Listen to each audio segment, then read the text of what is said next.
बहुत दुख के साथ मैं आपको सूचित कर रहा हूँ, मैं आपको जानकारी दे रहा हूँ। जेपी यूनिवर्सिटी 2013 तक बिल्कुल सही चला है सेशन, लेकिन 2013 के बाद से इसका सेशन एकदम बेकार हो गया सर। अब BA, BCom, BSc और MA, MCom करें विश्व की सबसे बड़ी यूनिवर्सिटी इग्नू से। सॉल्ड असाइनमेंट और गाइड बुक्स प्राप्त करें। संपर्क करें Mahakal computers, DAV college gate के सामने, सिवान। नमस्कार, मैं हूं मनीष कुमार और आप देख रहे हैं हिंदुस्तान टीवी। आज हमारी टीम पहुंची है सिवान जिले में। एक इंस्टीट्यूट है महाकाल कंप्यूटर। यहाँ पे हम यहाँ के जो प्रबंधक हैं उनसे बात करेंगे और जानेंगे कि इस संस्था में कौन कौन से कोर्स अभी उपलब्ध हैं और इसकी क्या प्रक्रिया है। सर, स्वागत है आपका हमारे चैनल में।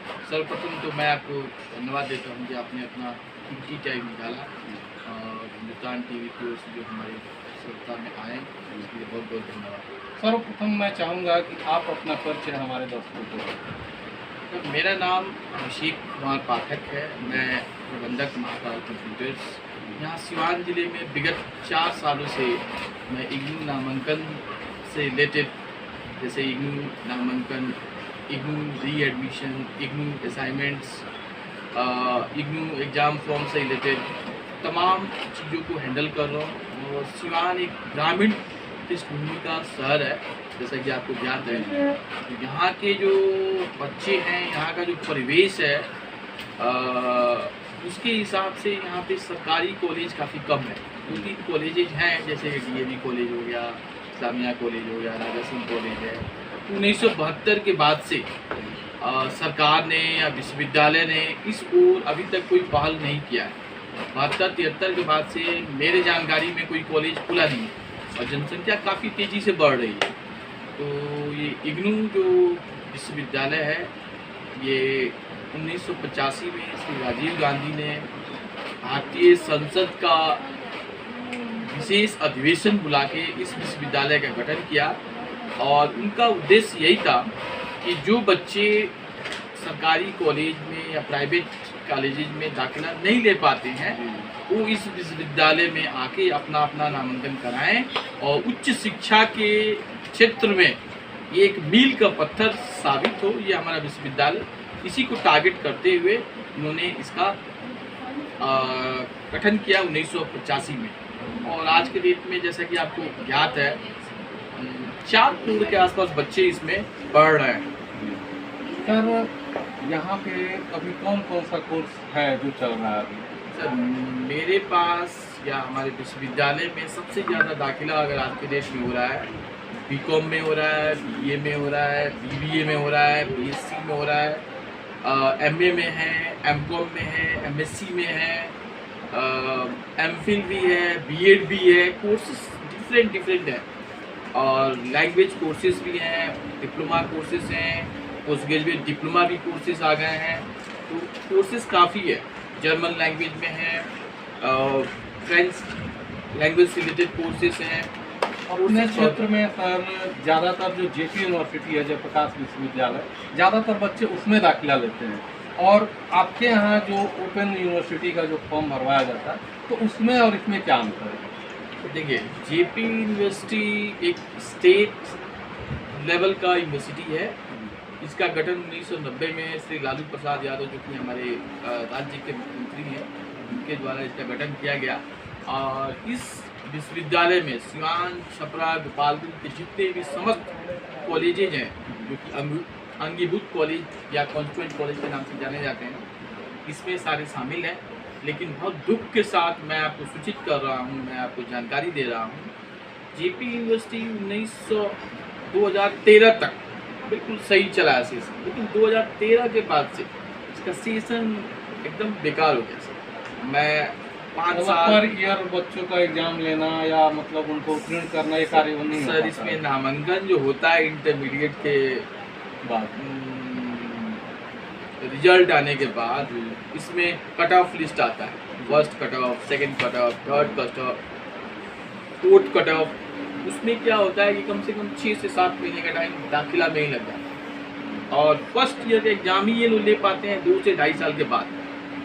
इस प्रोसेस को बंद होना चाहिए और सेशन को JP यूनिवर्सिटी को सही करना चाहिए DAV कॉलेज हो गया या रविंदर कॉलेज हो गया, इसमें आप अभी भी यहाँ की जानकारी लीजिए कॉलेज के अंदर, या जो के प्रिंसिपल हैं सेशन 5 साल 6 साल, कभी कभी तो ऐसा होता है कि बच्चों का 7 साल का टाइम बर्बाद हो जाता है।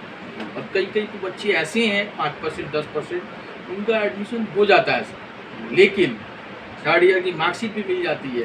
तो मार्कशीट मिलने के बाद पता चलता है कि उनका प्रोविजनल नहीं मिल सकता है, उनका रजिस्ट्रेशन ही गलत था। मतलब पूरा कॉलेज बर्बाद हो ने जाता जो है। एडमिशन लिया उनका, वो विश्वविद्यालय के नियम परिनियमों को ध्यान में रखते हुए ना लिया। ये सारी सिस्टम जो है इसमें इस जितनी भी खामी है, मतलब काफ़ी छोटा लेवल का आदमी हूँ, इसको दूर किया जाना चाहिए और सरकार को उच्च शिक्षा में एक अच्छी पहल की शुरुआत करनी चाहिए। इग्नू के और भी सेंटर हैं, चाहे छपरा में कहें, पटना में कहें या दूसरे जगहों पे जो सेंटर है वहाँ पे जो बच्चे एडमिशन लेते हैं, और एक बच्चे जो यहाँ पे एडमिशन लेते हैं, तो दोनों जगह पे अलग अलग जगहों पे, या आपके यहाँ में क्या अंतर है? सर, जो आपका प्रश्न है ये काफ़ी अच्छा प्रश्न है और मैं इसका केवल सरल भाषा में आपको उत्तर देना चाहता हूँ कि हमारे यहाँ जो नामांकन होते हैं, नामांकन लेने के बाद हमारे यहाँ से 20-22 स्टाफ हैं, एक एक बच्चे को हम लोग इंटीमेट करते हैं कि आपका सेकेंड ईयर का एडमिशन हो रहा है, आपका फर्स्ट ईयर का एग्ज़ाम फॉर्म फिलअप किया जा रहा है, आपका असाइनमेंट आ गए हैं, असाइनमेंट बनाने में अगर आपको दिक्कत आ रही है तो हमारे पास आइए, हम आपको सॉल्व करते हैं कि कैसे असाइनमेंट बनाना है और मार्क्स अंक जो होता है वो ज़्यादा से ज़्यादा कैसे आपको लाना है, इग्नू में एग्ज़ाम पास करने की क्या टिप्स है और कम समय में तैयारी कैसे करें, ये हम बच्चों को बताते हैं, व्हाट्सएप के थ्रू भी बताते हैं और कॉल करके भी बताते हैं। इसके लिए हमारे पास 22-23 लोगों की टीम है जो कि अलग अलग बच्चों को अलग अलग टाइम पे उनको टैकल आउट करते हैं। और सेंटर पे ये फैसिलिटी नहीं है, वो लोग एडमिशन करते हैं और बच्चों को भूल जाते हैं। मैं कोशिश असिस्टेंट आपके यहाँ अवेलेबल है? जी, मैं कोशिश करता हूँ कि अगर मैं 100 बच्चे का एडमिशन ले रहा हूँ फॉर एग्जांपल, तो 100 बच्चे में 98% 97% बच्चों को मैं डिग्री मिलने तक उनको हेल्प करता हूँ। मतलब पूरा सहयोग आपकी संस्था जी जी, करती है। जितना मैक्सिमम सहयोग हो सकता है। और हमारे यूनिवर्सिटी में एक फैसिलिटी और है जो मैं आपके चैनल के मार्फत से अपने आपके दर्शकों को बताना चाहता हूँ। अगर कोई बच्चा एग्ज़ाम देना चाहता है, अगर बच्चा हमारे यहाँ एडमिशन लिया किसी रीजन से, अगर वो चला गया गुजरात में, तो वहाँ पे गुजरात में बैठ के एग्ज़ाम दे सकता है। लेकिन जेपी यूनिवर्सिटी में ये फैसिलिटी नहीं है। जेपी यूनिवर्सिटी में यही है, उसको यहाँ सिवान आना पड़ेगा, यहाँ पे आके एग्ज़ाम देना पड़ेगा। लेकिन हमारे यहाँ ऑल ओवर इंडिया किसी भी केंद्र में, हर जिले में इसका केंद्र है, वहाँ पे बैठ के वो एग्ज़ाम बच्चा दे सकता है। ये सबसे बड़ी बात फैसिलिटी है जी, ये सबसे बड़ी बात है। और जो इग्नू के पाठ्य सामग्री हैं बच्चों के घर पे जाती हैं, उनको किताब मार्केट से लेना नहीं है। और 3-4 सालों से ये भी फैसिलिटी हो गया है, उनको असाइनमेंट भी ऑनलाइन डिपॉजिट कर सकते हैं, उनको सेंटर पे भी जाने की ज़रूरत नहीं है। प्लस हमारे यहाँ ऑनलाइन क्लासेस की फैसिलिटी है।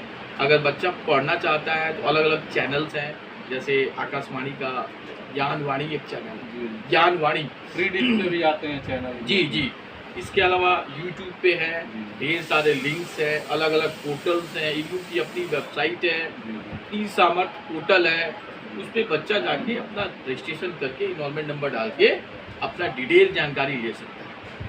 जैसे कि हमको पता चला यहाँ पे आने से पहले कि यहाँ पे बहुत सारे शिक्षक भी कोर्स करते हैं, बहुत सारे पुलिसकर्मी अपना जॉब करते हुए भी आपके यहाँ पे कोर्स करते हैं, तो इन सारी चीज़ों को आप कैसे मैनेज करते हैं?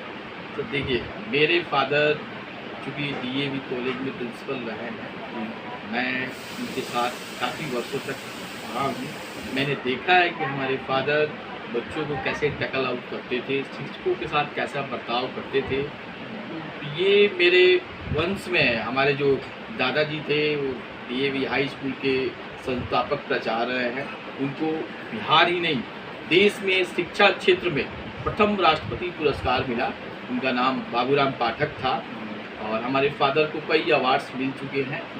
तो मैं तमाम चीज़ों को अपने परिवार में, अपने घर में देखता हूँ। मेरी माँ खुद एक मिडिल स्कूल की प्रिंसिपल थी।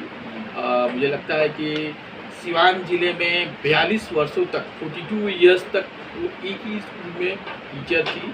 तो घर में सुबह शाम हमेशा डिस्कशन चलते रहते हैं। शिक्षा का जी जी जी।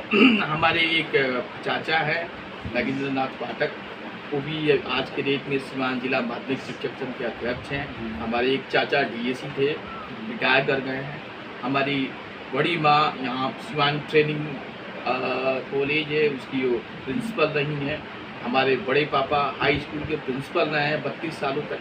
तो मेरा पूरा जो पारिवारिक पृष्ठभूमि है शिक्षा फील्ड में है, इसलिए मैंने खुद इस फील्ड को चूज किया। और बच्चों को, जो गरीब बच्चे हैं, उनको मैं मैक्सिमम हेल्प भी करता हूँ। किसी बच्चे के पास फीस नहीं है, मैं बोलता हूँ बाबू जितना दे सकते हो दे दो, फिर आप 1 डेढ़ 2 महीने के बाद दे दो, उनको एक रिसिप्ट बना के दे देना। अंत में आप जो छात्र छात्राएं अभी 12th पास किए हैं उनको आप क्या गाइडलाइंस देंगे? मैं सिर्फ एक मात्र संदेश देना चाहता हूँ आपके चैनल के माध्यम से।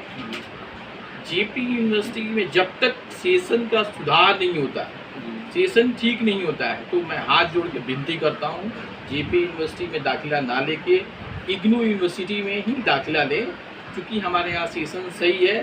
3 साल का कोर्स 3 साल में पूरा हो जाएगा। और ये इंटरनेशनल यूनिवर्सिटी है। आज के डेट में ये विश्व का सबसे बड़ा विश्वविद्यालय बन चुका है। 4 करोड़ लड़के इसमें पढ़ते हैं, और क्या चाहिए बच्चा को, टाइम पे कोर्स पूरा हो जाए ना। जैसे इंस्टीट्यूट का ही नाम है महाकाल कंप्यूटर, तो क्या कंप्यूटर के कोर्सेज भी यहाँ पे अवेलेबल है? नहीं सर, हमारे यहाँ कंप्यूटर के कोर्सेज अवेलेबल नहीं है, लेकिन आने वाले दिनों में मैं इसको स्टार्ट करने के बारे में सोच रहा हूँ। जो मतलब 1 ईयर के कोर्स होते हैं, जी, डिप्लोमा कोर्सेज हो गए, आपके post graduate diploma in computer application के कोर्सेज हो गए। BCA में जो बच्चे हमारे यहाँ एडमिशन लेते हैं उनके साथ थोड़ी सी ड्रॉबैक है, क्लासेस के लिए उनको पटना जाना पड़ता है, छपरा जाना पड़ता है। वो फैसिलिटी मैं सिवान में ही उपलब्ध कराना चाहता हूँ। मतलब ये अपकमिंग कोर्सेज हैं? जी जी जी, आप उनसे बात करें, इसलिए बहुत धन्यवाद। अब BA, BCom, BSc और MA, MCom करें विश्व की सबसे बड़ी यूनिवर्सिटी इग्नू से। सॉल्ड असाइनमेंट और गाइड बुक्स प्राप्त करें। संपर्क करें Mahakal computers, DAV college gate के सामने, सिवान।